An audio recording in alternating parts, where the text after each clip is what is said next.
And we will make those that are here either part of the American system, through our system, or we will ask them if where they came from is any better than here. But you have to defend America and be part of the solution. Thank you.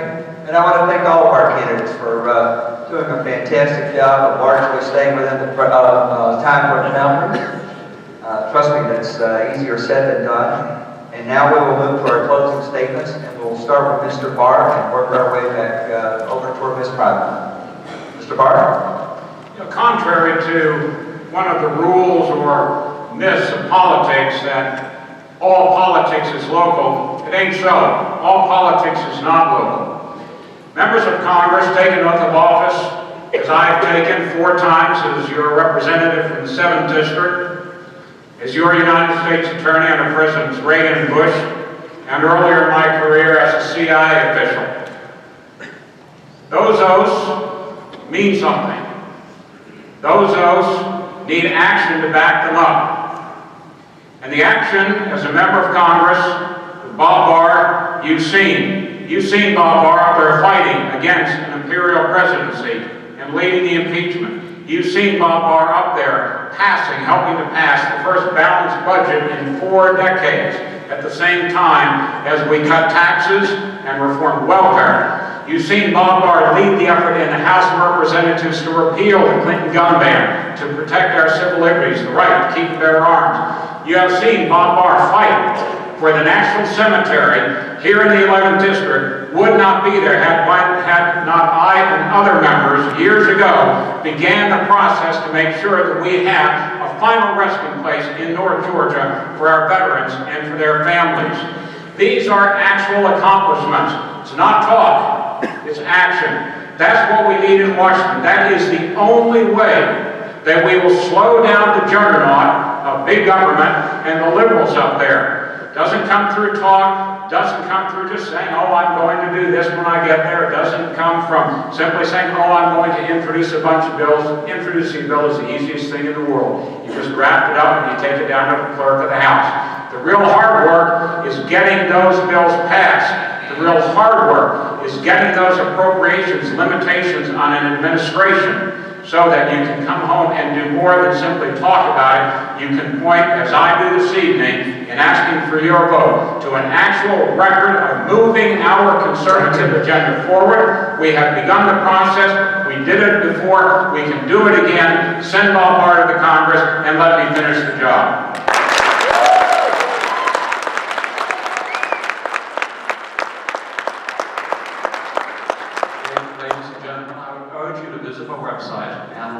Congress.com and read some of the 200 articles that I've written. I believe in full disclosure before the fact. I will not tell you, I won't look at surveys of what you want to hear, and then tell you that as what I believe in just to get voted in. Because once you're voted in, it's very difficult to vote out an incumbent. If Phil Gingrey was running again, you wouldn't see the people here on this podium because they know they would lose. An open seat is the only opportunity that, in many instances, is for a candidate to actually win. As I said, I have 3 main topics, 3 bills that I want to pass. I didn't touch the third, but I will in a second. The first one was to eliminate federal corporate taxes. It's a really dry topic, but it will create jobs, full employment for American citizens, and it will lower taxes. On NBC News, as I mentioned, that only 1 in 9 people at the moment are expected to ever get a full-time job. They also said, Brian Williams also said something which was amazing to me, that 36% of American family of workers only have $1,000 in their bank, in the bank accounts. That's a horrible statistic. They're living week to week, month to month.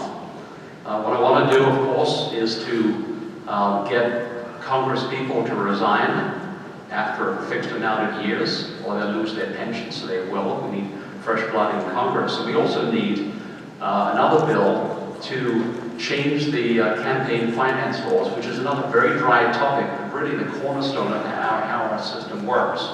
And what I propose is that after each election cycle, any campaign money left over is given to charity. At the moment, I'm out of time, but please read it on the website, because these are really important topics. Thank you very much. Thank you.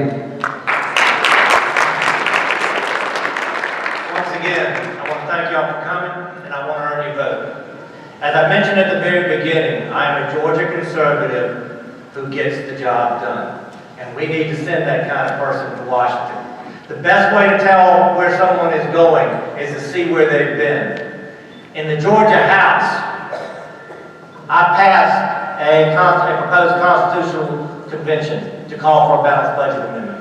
In the Georgia House, as part of the House leadership, I balanced the budget during the darkest times in our economic history since the Great Depression. In the Georgia House, I passed a bill this year that expands the right of gun owners here in Georgia. In the Georgia House, I took on Medicaid fraud and passed one of the toughest laws in the country dealing with Medicaid fraud that is already, based on a bill I passed in 2007, brought back to the state of Georgia almost $160 billion that was been fraudulently taken from us as taxpayers. I have, on issue after issue after issue, including illegal immigration, which I mentioned before, I've taken on these tough issues in Georgia. I'm prepared to go to Washington to take them on there. We have got to send people to Washington that take being a legislator seriously, that will walk into a room, roll up their sleeves, and get the job done. As a Georgia conservative who gets the job done, I've done it and I know how to do it. In conclusion, I have proven through my years in public service to have the patience to listen, to have the strength to lead, to have the wisdom to know how to negotiate without compromising my principles, and most importantly, the courage to stay the course when times get tough. That's the kind of legislator I've been here in Georgia. That's the type of U.S. Congressman I'll be for you in Washington. Thank you and God bless you.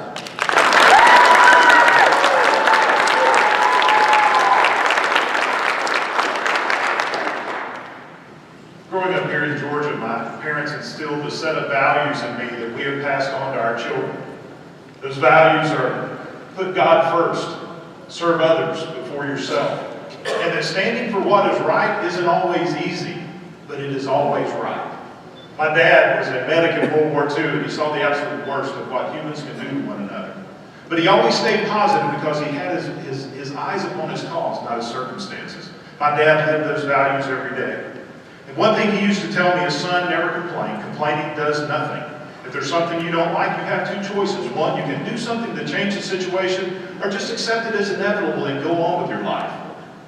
In 2004, I saw that my state government was going in the wrong direction, so I took my dad's advice, and I took my experience as a husband and a father and a veteran, an employee and an employer as a small business owner to the state capitol, where I became known as one of the foremost conservative leaders in Georgia because of my consistent stance on faith, family, and freedom. Because of that consistent stance, I have received the endorsement of most every major conservative organization in America. Family Research Council, Concerned Women of America, Restore Our Republic, Madison Project. And because of my service as a veteran and knowing the value of a strong national defense, we received the endorsement of the National Defense Pact. Most recently, Pridemore announced that I was one of the top 5 conservative candidates in the nation, and Senate Conservatives Fund named me the #2 candidate running for the House of the entire nation. As of today, we're the most endorsed candidate running for office across the nation. Why? Because I have consistently stood for those values of faith, family, and freedom. This is the most critical election in the history of our nation.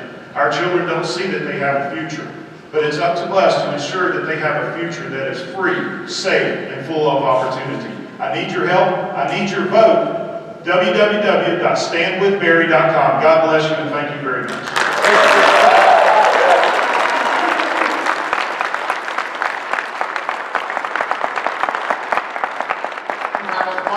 Choice in this election. It's not working, you change what's not working. Ladies and gentlemen, my career has been spent across the table working with nation states. I have sworn to the Constitution on every rank that I've held. And I have seen other parts of the world where the Second Amendment rights, for example, don't exist. And I don't want to see that here for my family or for my grandchild or for yours. Character does have fingerprints. Oh yes, it tells you where you've been. And you have the opportunity to look back on those. Look back on those, whether they're endorsements, or whether they're transgressions, or whether it's misstatements. Look back and check. Ladies and gentlemen, to the folks that are in this room and those who are not, to the seniors, to the students, to the mothers and fathers who have their children and relatives deployed across America.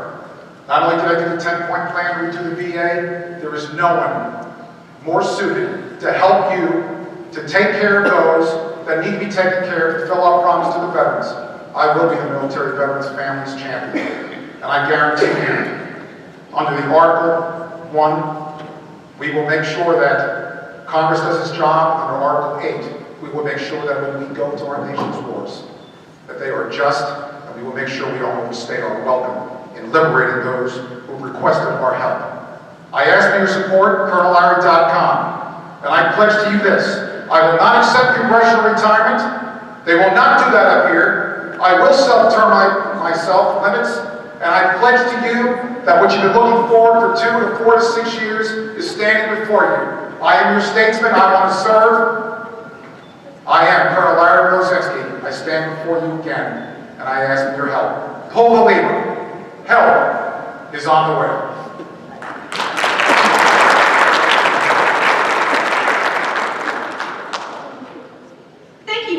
Time to come this evening. The Final Four is on. The Braves are playing the Nats. I think they've been at it now for about an hour and a half. The fact that you would make the time to come out, learn about the candidates, and engage in this process says a lot about you. It says a lot about Georgia's 11th Congressional District. Thanks to the moderators.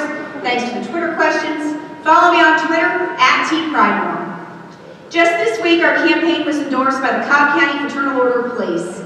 It is an honor to stand proud with our first responders, not only here in Cobb, but all over the district, and I'm very grateful for their support. We were also endorsed by Susan B. Anthony List for my pro-life position. Pro-life is not only the corner of our republic, but it's also the corner of my family. But most of all, it's good to be home this evening in Cobb County. Cobb is my home. It's where I graduated from Kennesaw State University. Go Owls! It's where my husband and high school sweetheart sat in our driveway. We sketched out an idea for a business. We started it from the guest room. We grew it. It became a successful business. And then by the grace of God, we were acquired. We achieved the American dream. It's a blessing. But see, not all good ideas come from inside of a dome. Good ideas to lead our country, they don't have to come from inside of a dome. Whether it be in Atlanta or Washington, D.C., good ideas can come from boardrooms, cubicles, kitchen tables. I want to not only represent you in Congress, but most of all, I want to serve you.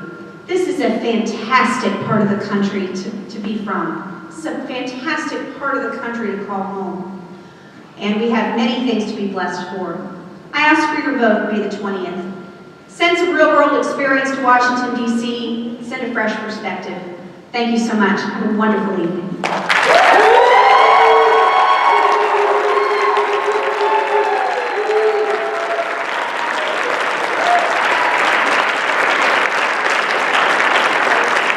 I know you just did it, but another round of applause for these fantastic guests.